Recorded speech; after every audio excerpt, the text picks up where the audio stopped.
ماں باپ کی خدمت انسان کو وہاں تک پہنچا دیتی ہے کہ جہاں پر انسان کی سوچ و فکر بھی نہیں ہوتی۔ آپ یقین مانیں کہ ماں باپ کی دعائیں جس نے بھی لی ہیں دنیا میں بھی کامیاب ہوا، آخرت میں بھی کامیاب ہوا، اور ماں باپ کی بد دعائیں لینے والا، خاص کر ماں کی بد دعا لینے والا، دنیا میں بھی ناکام ہے، آخرت میں بھی ناکام ہے۔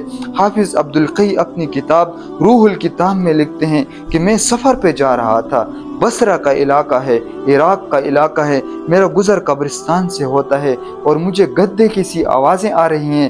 میں سمجھا کہیں یہاں پر گدہ ہوگا۔ جب میں قبرستان کے اور بھی قریب جاتا تو قبرستان سے مجھے کوئی بھی گدہ نظر نہیں آیا۔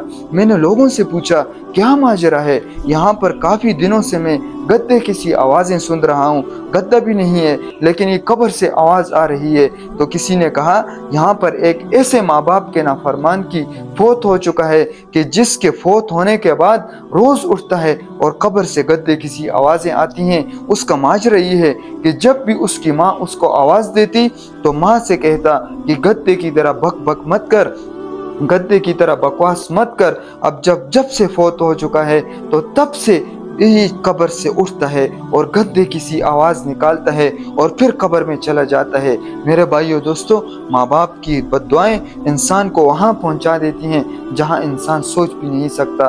جیسے ماں باپ کی دعا انسان کا بیڑا پار کرتی ہے، اسی طرح ماں باپ کی بد دعا بھی انسان کی زندگی بھی تباہ ہو جاتی ہے، دنیا بھی چلی گئی، آخرت بھی چلی گئی۔ ہم نے کیا کرنا ہے؟ ہم نے اپنے ماں باپ کو راضی کرنا ہے۔ یہ دنیا کا ایک مقام ہے، اپنے ماں باپ کو راضی کرنے کا مقام ہے۔